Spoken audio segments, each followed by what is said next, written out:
Hi guys, तर परत आपण भेटतोय आणि आपल्याला आता एक झाकण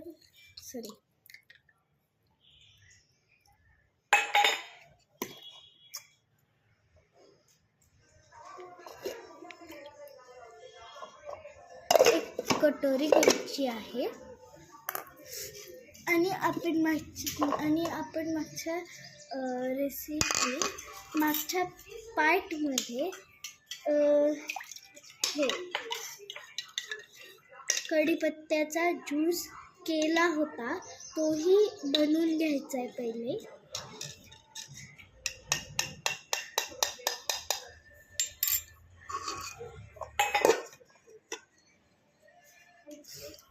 आणि मग नंतर हे करायचं.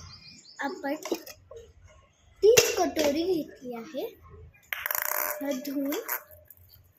तर एक झाकण पाणी टाकायचं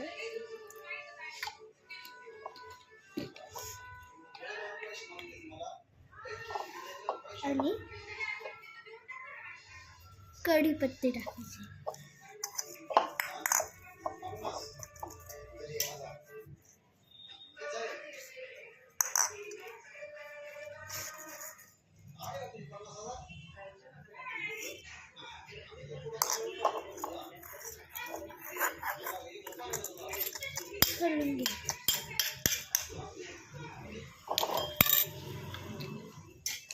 जर तुम्हाला पाणी खूपच कमी वाटत असेल, अजून एक झाकणभर तुम्ही पाणी टाकू शकता.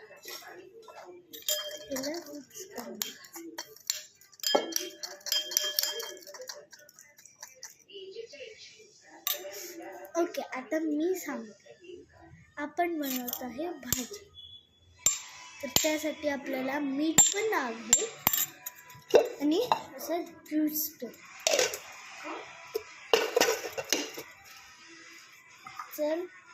चला तर मग ते सुरू करूया.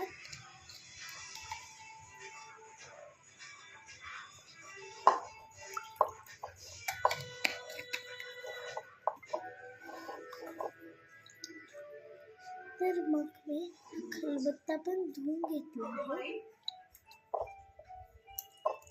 आणि ते पाणी मी ह्याच्यातच टाकणार आहे.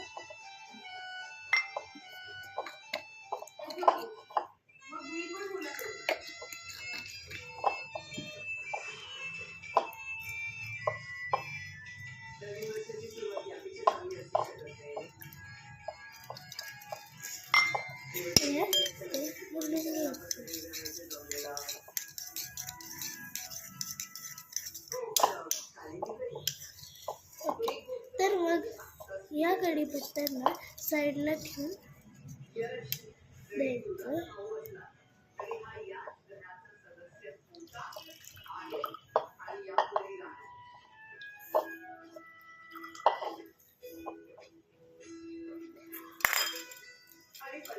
यांना आपण बाजूला ठेवून देऊया.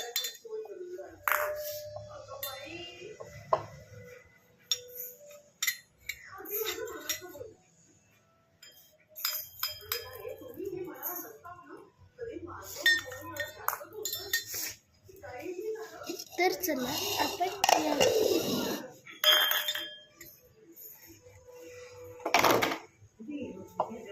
मग तोपर्यंत आपण दुसऱ्या रेसिपीला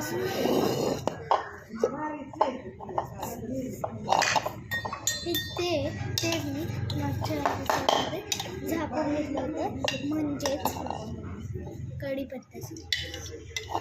तर मग त्यालाही मी एका साईडला ठेवणार आहे.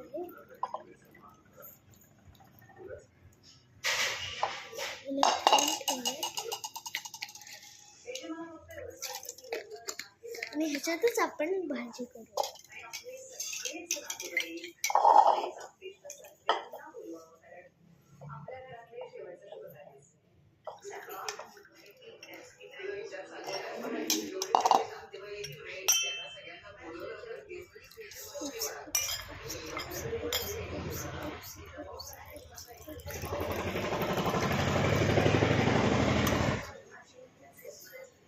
सॉरी, आता परत आपण याला घेऊ.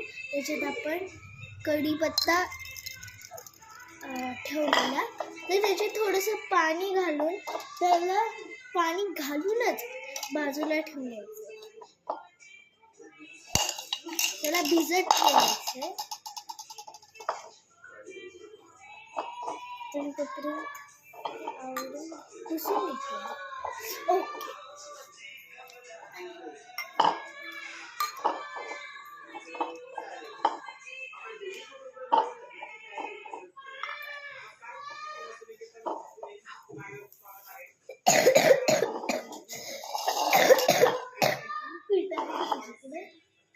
नाही तर थोडंसं आपण त्याच्यामध्ये पाणी घालून त्याला नीट साफ करू.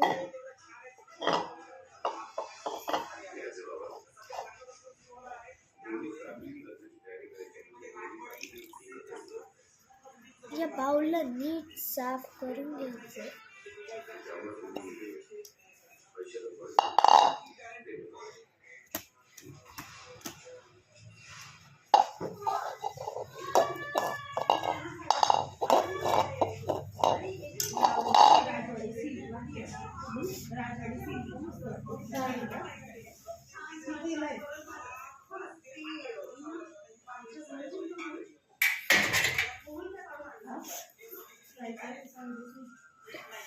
तर आपण ते झाकून ठेवलं.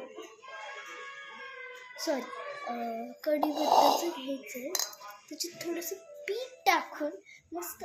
तुझ्याकडे पीठ आहे?